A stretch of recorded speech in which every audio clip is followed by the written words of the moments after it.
Nunca vi um versículo na Bíblia que diga que devemos viver na pobreza, no fracasso e no desânimo.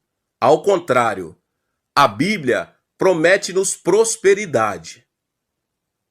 E Deus é poderoso para fazer que lhe seja acrescentada toda a graça, para que em todas as coisas, em todo o tempo, tendo tudo o que é necessário, vocês transbordem toda boa obra, como está escrito: distribuiu, deu seus bens aos necessitados, a sua justiça dura para sempre. 2 Coríntios 9, 8, 9.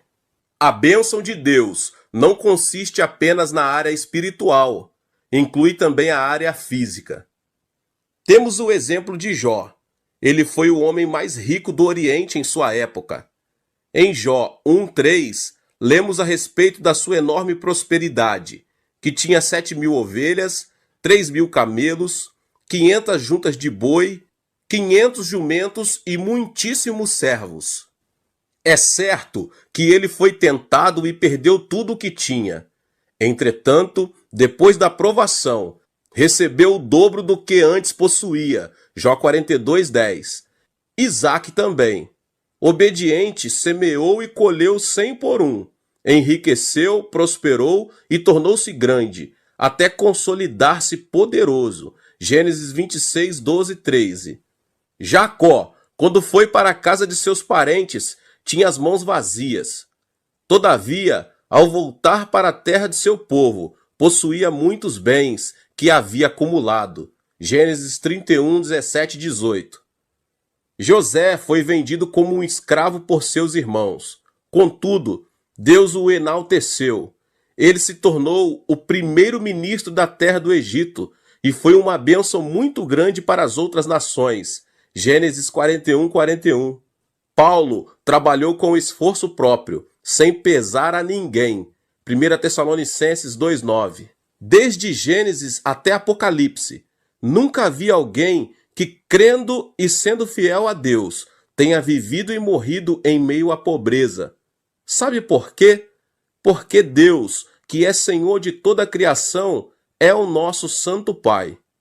Deus não quer que nós, seus filhos, estejamos preocupados com nossa roupa e nosso alimento, pois os gentios é que se identificam com essas preocupações. Todas essas coisas são acrescentadas naturalmente, se tão somente buscarmos primeiramente o reino de Deus e a sua justiça. Se ele é um Deus que protege e considera as necessidades dos gentios, quanto mais as nossas, que fomos redimidos pelo sangue de Jesus Cristo.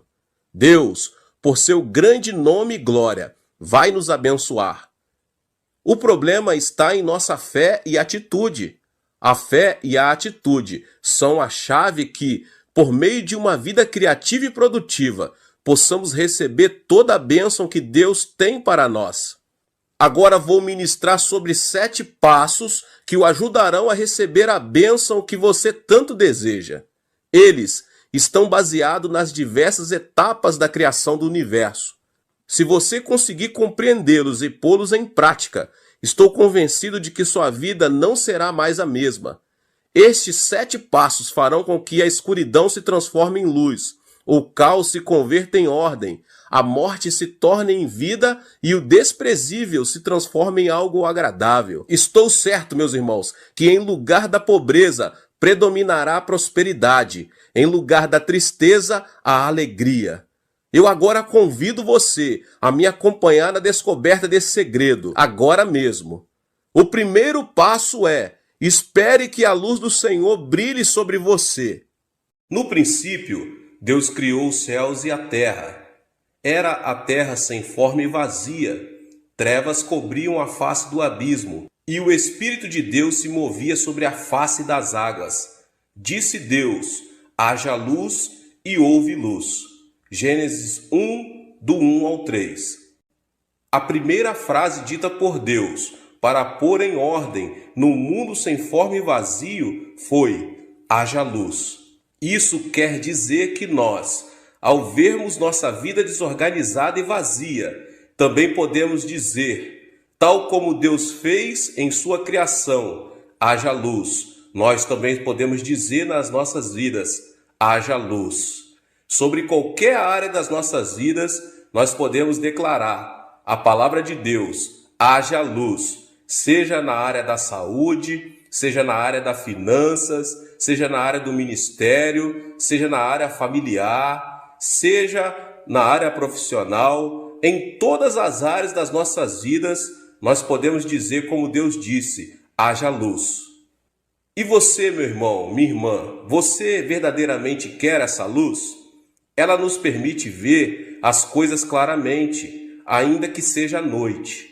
Espiritualmente falando, a luz permite nos ver claramente a direção que devemos dar os nossos passos.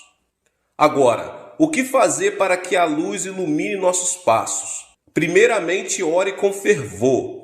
Em seguida, é preciso declarar, no momento em que creu, ter recebido a fé para aceitá-la, porque a luz resplandecerá sobre a vida na forma de visões e ideias criativas. Agora eu compartilho com vocês um testemunho de uma irmã de minha igreja. Uma irmã que era membro da minha igreja. Teve, certa vez, uma série de dificuldade financeira por causa de um problema de negócios. Com 5 filhos, a situação não garantia nenhuma segurança. Tal foi sua ansiedade que ela decidiu passar dias em oração e jejum. Certo dia, enquanto orava, uma luz brilhou e ela teve uma visão clara, ela teve uma substância. Nela, a irmã viu muito claramente um local que Deus a mostrou. Sem duvidar um instante, ela teve certeza de que a visão vinha de Deus, vinha dos céus. Um mês depois, abriu um negócio exatamente no local mostrado na visão. E a partir de então, o Senhor a supriu para quitar toda a dívida financeira que ela tinha. Então, meus irmãos, o primeiro passo para conseguir uma vida criativa é esperar que a luz de Deus brilhe sobre a sua vida. Espere pela luz do Senhor Jesus. Não se mova, nem decida fazer alguma coisa por sua conta própria, antes de ver a luz de Deus. Hoje muitas pessoas não sabem como sair e escapar do abismo de suas vidas, porque preferem depender de suas próprias forças e de seus próprios métodos humanos. Portanto, eu quero deixar muito claro que, se você realmente deseja uma vida de bênção e êxito, você deve esperar em oração e meditação na palavra, até que a luz de Deus resplandeça sobre sua vida. A luz criativa de Deus revelará ao seu coração qual o seu dever, o que você deve fazer, é o direcionamento de Deus para a sua vida. A luz de Deus que está brilhando sobre você, sobre a sua vida, pode vir de diversas formas. Ela pode vir através dos sonhos, ela pode vir através de visões, ou uma palavra específica enquanto alguém está pregando. Talvez nessa palavra agora que você está ouvindo, Deus já está clareando na sua mente um propósito, uma ideia criativa, algo que você precisa fazer que vai realmente mudar a sua situação, uma revelação de Deus específica para a sua vida. Então, a fim de usar a sua fé, é preciso que você tenha a visão de um objetivo claro que Deus te mostrou. A fé é a substância das coisas, coisas nítidas, coisas que se esperam. É preciso que a pessoa tenha um anelo ardente no seu coração pela mudança. Se não o tiver, então espere e peça que Deus lhe conceda, que Deus entregue isso a você, para que você consiga alcançar a substância. Você precisa ter a substância de algo que você está precisando, você precisa ver, você precisa, em nome de Jesus Cristo, ter uma imagem da sua vitória, da sua bênção na sua vida. Então clame pela palavra de Deus, proclame, pois a sua palavra se espalha e cria. Deus falou e todo o universo se formou pela palavra. Sua palavra é o material que o Espírito Santo usa a fim de criar. Espere que o Espírito Santo de Deus o guie em sua direção, porque todo cristão que se adiantar ao Espírito fracassará. Portanto, espere em oração e confesse pela fé, que a luz de Deus resplandeça sobre minha vida. Haja luz, haja luz, haja luz em minhas finanças, haja luz em minha saúde, haja luz em minha família, haja luz em meu ministério, haja luz em todas as áreas da minha vida. Você pode dizer isso com fé, em o nome de Jesus. Agora, meus irmãos, o segundo passo, céus abertos, a chave do milagre. Depois disse Deus: haja entre as águas um firmamento que separe as águas das águas. Então Deus fez o firmamento e separou as águas que ficaram abaixo do firmamento das que ficaram por cima. E assim foi.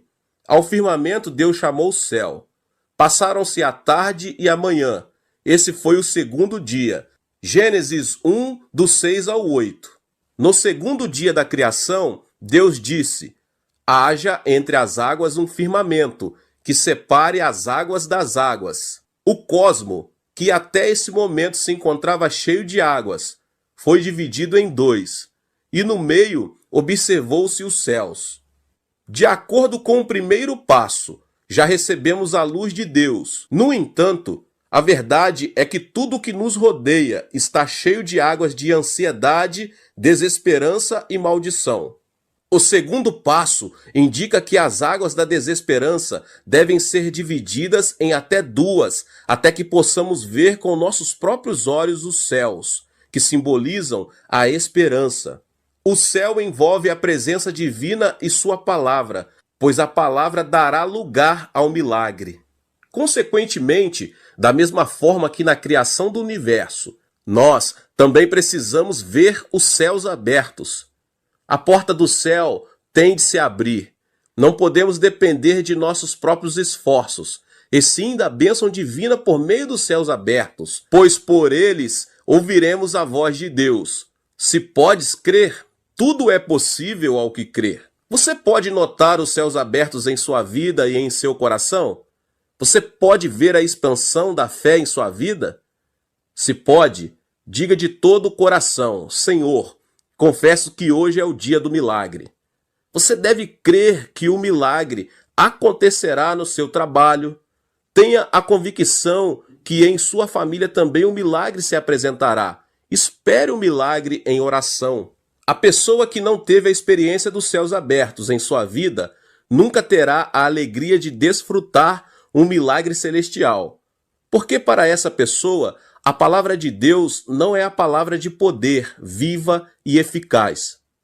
Um dos piores defeitos na vida de um cristão é a falta de perseverança. Na época do dilúvio, Noé e sua família não viram uma gota sequer da água durante 150 dias, pois a arca era uma embarcação de janelas. Noé fez uma arca com 3 andares, com uma porta grande que, de acordo com a Bíblia, fora fechada por Deus. Consequentemente, a única coisa que ele e sua família podiam ver era o céu, por uma janela localizada na parte superior da arca. Choveu durante 40 dias e 40 noites, e uma grande inundação cobriu a terra, prenúncio para essa família de um futuro sombrio e sem esperança. No entanto, a única coisa que Noé viu foi o céu. O que isso significa, meus irmãos? Existe uma lição que deveríamos saber e considerar seriamente? Sim, pois esse relato ensina que devemos observar o céu, esperar a promessa e o milagre do Senhor, por mais que as circunstâncias se apresentem difíceis e adversas. A janela pela qual observamos o céu é a Bíblia.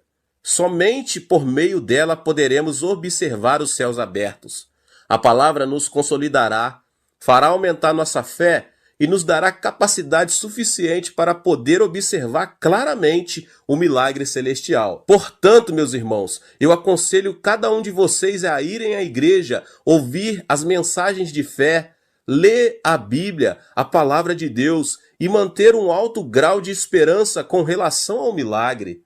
Creia que hoje será o dia em que o sobrenatural acontecerá em sua vida, em o nome de Jesus. Não duvide que o dia de amanhã será melhor do que o dia de hoje. que o mês seguinte será mais próximo que o atual e que o próximo ano será muito melhor que este. A chave do sucesso está nos céus abertos. Os que olham para as águas do desânimo cairão no abismo, mas os que creem e esperam no milagre celestial receberão as asas da palavra e serão como águias, voarão sob o céu aberto e não cessarão. O passo número 3.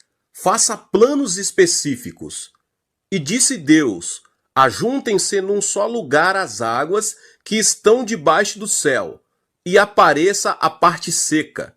E assim foi. A parte seca Deus chamou terra, e chamou mares ao conjunto de águas. E Deus viu que ficou bom. Então disse Deus: cubra-se a terra de vegetação, plantas que deem sementes e árvores cujo fruto produzam sementes de acordo com as suas espécies. E assim foi. Gênesis 1, 9 ao 11. Nada aconteceu enquanto a terra esteve submersa nas águas. Entretanto, quando a parte seca foi descoberta pela palavra de Deus, apareceu a terra fértil. As árvores cresceram e deram fruto. A que corresponde essa terra fértil em nossa vida, meus irmãos? Corresponde a organizar planos específicos que implicam visão, propósito e determinado tempo sob a direção do Senhor. Eu entendo que Deus nunca abençoa planos vagos e sem propósitos determinados. Você quer que sua igreja cresça? Então, como pastor, especifique seus planos e suas estratégias com relação ao crescimento da igreja. Pense e calcule quantas pessoas por semana deveriam visitar sua igreja pela primeira vez para chegar ao número que você deseja. Sem dúvida, o plano implica também determinar o tempo. Se você é comerciante, organize sua agenda e seus planos específicos e creia no milagre. Determine a variedade de produtos a serem vendidos, o tamanho da área que você deseja alcançar, a importância do lugar, o faturamento diário e etc. Devemos nos estabelecer na terra fértil, sobre a qual produziremos frutos e diremos com toda a nossa força: faze um milagre, Senhor, e ele agirá. Por maior que seja a terra, se ela estiver debaixo da água, nenhum mapa será capaz de apontar sua existência. A parte seca tem de ficar descoberta para se converter em terra fértil e dar fruto. Planos e propósitos terão de surgir de seu coração. Desse modo, Deus poderá abençoar a terra fértil e dar fruto. Nenhum propósito que não seja específico poderá ser abençoado por Deus e, consequentemente, nunca poderá dar fruto. Não conheço nenhum propósito específico que não tenha sido abençoado por Deus.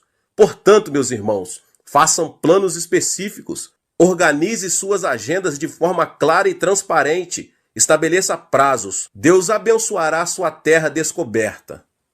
O quarto passo é: deixe que o sol, a lua e as estrelas iluminem sua vida. Disse Deus: haja luminares no firmamento do céu, para separar o dia da noite. Sirvam ele de sinais para marcar as estações, dias e anos, e sirvam de luminares no firmamento do céu, para iluminar a terra. E assim foi. Deus fez os dois grandes luminares, o maior para governar o dia e o menor para governar a noite. Fez também as estrelas. Deus os colocou no firmamento do céu para iluminar a terra. Gênesis 1, 14 ao 17. É interessante saber que no quarto dia Deus criou o sol, a lua e muitas estrelas para o homem. O sol do homem é a sabedoria, a lua, os sentimentos, e as estrelas, aquelas ideias criativas que nos ajudarão a resolver algum problema. Qual é o propósito disso tudo, meus irmãos e irmãs? Uma vez estabelecidos planos específicos, é preciso realizá-los com sabedoria, emoção e inteligência, distinguir os tempos e as situações que aparecerão ao longo da aventura. Não é normal um lavrador colher seus frutos em época de inverno. Por mais que tenha fé, a ponto de mover montanhas e peça a Deus: A lei da natureza e de Deus indica que devemos plantar semente na época da primavera, para colher na época do verão ou outono. Em nossa vida cristã, nunca devemos realizar algo sem distinguir e levar em conta os tempos. A visão e o propósito de Deus não determinam tudo. O tempo é também outro fator importante para o sucesso. Portanto, temos de saber distinguir o tempo divino e utilizar a sabedoria, a emoção e a inteligência. É certo que há momentos em que a condição climática de nosso coração indica tempo nublado e instável, em decorrência das névoas de ódio e mesquinharia. É preciso manter distância dessas névoas. Eu li certa vez um artigo sobre uma descoberta feita pela Universidade de Osaka, Japão. Dizia assim: depois de haver confinado um cão durante 4 horas e o haver provocado até chegar a certo limite, observou-se em seu encéfalo uma grande quantidade de elemento tóxico, um veneno denominado cian, capaz de matar 80 filhotes. Com o homem, isso também ocorre. Quando alguém se irrita, esses venenos se distribuem e produzem uma mudança fisiológica que afeta diversos órgãos do corpo. Portanto, nunca decida fazer algo por mesquinharia ou sentimentos casuais. Se você consegue manter esses dois elementos distantes, o sol, a lua e as estrelas nunca deixarão de brilhar sobre a sua vida. E o quinto passo: visualize a prosperidade. Diz também Deus: encham-se as águas de seres vivos e voem as aves sobre a terra, sobre o firmamento do céu. Assim, Deus criou os grandes animais aquáticos e os demais seres vivos que povoam as águas, de acordo com as suas espécies, e todas as aves, de acordo com as suas espécies. E Deus viu que ficou bom. Então Deus os abençoou, dizendo: sejam férteis e multipliquem-se, encham as águas dos mares, e multipliquem-se as aves na terra. Passaram-se a tarde e a manhã, esse foi o 5º dia. E disse Deus: produz a terra seres vivos de acordo com as suas espécies, rebanhos domésticos, animais selvagens e os demais seres vivos da terra, cada um de acordo com a sua espécie. E assim foi. Deus fez os animais selvagens de acordo com as suas espécies, os rebanhos domésticos de acordo com as suas espécies e os demais seres vivos da terra de acordo com as suas espécies. E Deus viu que ficou bom. Gênesis 1, 20 ao 25. No 5º e 6º dias da criação, Deus encheu a terra e as águas de seres vivos. Na expansão dos céus, as aves, sobre a terra, espécies variadas de animais, nas profundezas das águas, grandes animais aquáticos. Imagine-se dono de tudo isso. Que tipo de ideia viria à sua mente? Uma autoimagem positiva de prosperidade ou uma imagem negativa de pobreza e miséria? Sem dúvida, uma imagem de prosperidade agora está na sua mente. Portanto, nunca deixe de visualizar a prosperidade. Deixe que em seu coração se movam com liberdade as aves, os animais e os peixes do mar. Deixe que a prosperidade prolifere em seu coração. Ao continuar visualizando a prosperidade em sua mente, as ondas de prosperidade fluirão de você, e pelo princípio da massa, seu sucesso produzirá outro sucesso, sua bênção outra bênção, e a prosperidade não deixará de aumentar, a tal ponto que você ficará rodeado de êxito e de bênção.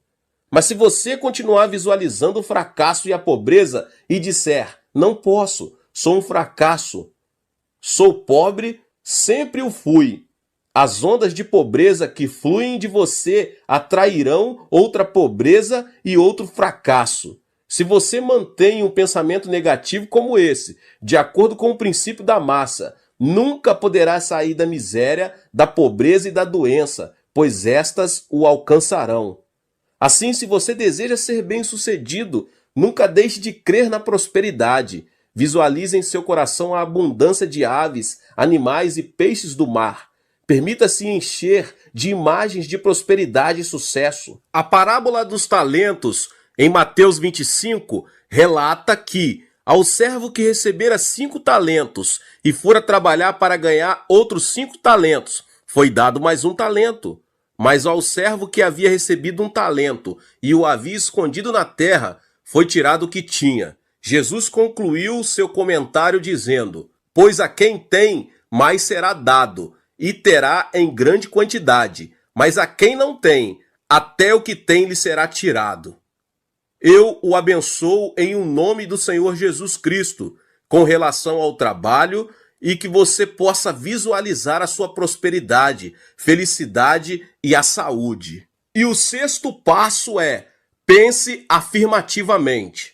Deus os abençoou e lhes disse: sejam férteis e multipliquem-se, encham e subjuguem a terra, dominem sobre os peixes do mar, sobre as aves do céu e sobre todos os animais que se movem pela terra. Gênesis 1, 28. Chegamos ao 6º passo da escada da bênção. Esse passo implica, como homens e mulheres criados à imagem e semelhança de Deus, desfrutar a bênção de subjugar toda a terra e as coisas que nela existem. Devemos primeiramente concentrar nossa atenção na realidade que fomos criados à imagem e semelhança de Deus. A imagem de Deus no homem foi deteriorada pelo pecado de Adão e Eva. Entretanto, nós, cristãos, recuperamos essa imagem pelo sangue de Jesus Cristo, que nos permite a aproximação da presença divina em louvor e adoração. O importante é estarmos conscientes de que fomos criados à imagem de Deus. A história relata que o homem, em sua ignorância, construiu a Torre de Babel, querendo mostrar ser capaz de igualar-se a Deus. O resultado dessa atitude foi o caos. Portanto, devemos nos submeter à soberania de Deus, obedecer à sua palavra e deixar que o Senhor seja o mais importante em nossa vida. Deus nos disse para subjugarmos a terra. Esse ato de conquista implica que devemos mostrar uma atitude ativa. Temos de avançar com todas as nossas forças. Não podemos esperar que o Senhor abençoe nossa vida se desfrutarmos e gastarmos tudo o que queremos e não nos esforçamos e nem mostramos seriedade em nosso objetivo. Com uma vida assim, nunca poderemos ressaltar a diferença da bênção de Deus. Se você quer ser líder, deve comprometer-se com um alto grau de responsabilidade. O líder deve caracterizar-se e identificar-se com a responsabilidade. Uma pessoa irresponsável nunca poderá se transformar em alguém que lidera outros. O chefe de família deve ser o que leva no ombro toda a carga da família. Deus abençoa as pessoas com disposição de responsabilidade, com relação ao tempo e ao trato de sua própria vida. Se desejamos subjugar a terra, como fez Adão, devemos manter um pensamento afirmativo. Todo aquele que pronunciar palavras negativas ficará excluído dessa bênção. Mas a pessoa que pensa de maneira positiva confessa com intrepidez: eu sou o Filho de Deus, que subjuga e domina qualquer tipo de circunstância. Subjugo as enfermidades no nome do Senhor Jesus Cristo. Pelas feridas de Jesus eu fui curado. Subjugo e domino minha personalidade ruim em nome de Jesus. Se você conseguir manter uma atitude positiva, de conquista e de vitória, contará com abundância de prosperidade e felicidade. E o passo 7 e último: ore até que a paz de Deus repouse sobre sua vida. Assim foram concluídos os céus e a terra, e tudo que neles há.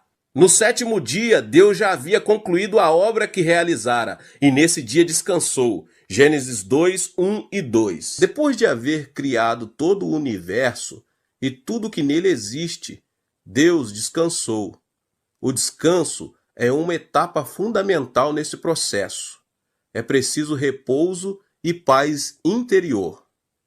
Certo jovem começou a escrever num papel todas as coisas que desejava: fama, dinheiro, saúde, uma esposa bonita, um filho inteligente, poder e outras coisas mais. E a lista parecia não ter fim. Uma vez terminada a extensa lista, foi mostrá-la a um professor. muito estimado pelo jovem. Olhe, professor, anotei neste papel especificamente todas as coisas que considero importante. Vou consegui-las, custe o que custar. O professor, sorrindo, disse ao jovem: Muito bem, mas você se esqueceu do mais importante. Surpreso, o jovem perguntou: O que é mais importante? Então o professor, pegando uma caneta da escrivaninha, escreveu no final da lista: paz interior. Os irmãos compreenderam? Você pode conseguir toda a fama e a riqueza que deseja, mas se não tiver paz no coração, nunca poderá ser uma pessoa feliz. Essa é a razão por que Deus descansou no sétimo dia. Todo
início e todo fim estão nas mãos do Onipotente.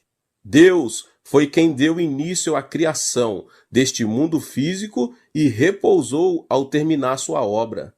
Não existe nada no universo que tenha sido criado pelo homem.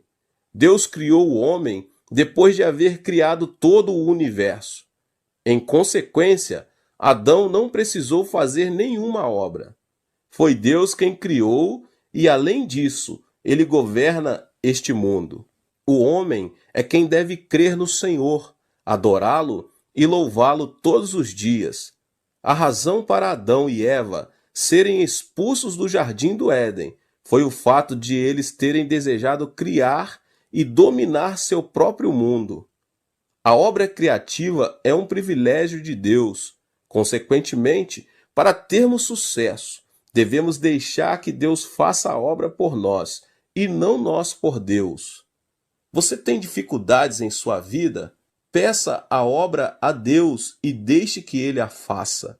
Aproxime-se da presença divina e deixe Deus operar um milagre, porque só assim você poderá desfrutar a bênção do repouso e da paz interior, que em seu coração serão como faróis lhe mostrando que Deus tomou o controle da sua vida. A Bíblia diz em Mateus 11, versos 28, 29 e 30, Venham a mim, todos os que estáis cansados e sobrecarregados, e eu lhes darei descanso. Tomem sobre vocês o meu jugo e aprendam de mim, pois sou manso e humilde de coração, e vocês encontrarão descansos para as suas almas, pois o meu jugo é suave e o meu fardo é leve. Em síntese, não importa o que você faça, primeiro ore até que a paz de Deus repouse sobre a sua vida. Em seguida, comece o seu trabalho. Eu ensinei para os irmãos da Coreia, principalmente para os irmãos da minha igreja, essa prática. Todos os dias pela manhã, especificamente entre os horários das 4h30 às 5 da manhã, começamos o turno de oração. Nenhum dos irmãos de minha igreja na Coreia saem para trabalhar sem antes levarem um tempo de oração. Não inicie algo sem sentir a paz de Deus. Caso contrário, o responsável pelo fracasso será você mesmo. No entanto, se um projeto for iniciado contando com a paz divina, O Alfa e o Ômega, o princípio e o fim, se responsabilizará e fará a obra por você. Então deixe Deus fazer por você. Entre no descanso de Deus, em nome de Jesus. Meus queridos, que Deus abençoe a vida de cada um. Que palavra maravilhosa. Aproveita para se inscrever aqui no canal, ative o sininho das notificações para você não perder nenhum vídeo dessa série do pastor David Poyong Show. Amém? Então deixe também o seu like, tá? E compartilhe também com as pessoas que você mais ama este vídeo, tá bom? Compartilhe nas suas redes sociais. E também nos vemos nos próximos vídeos.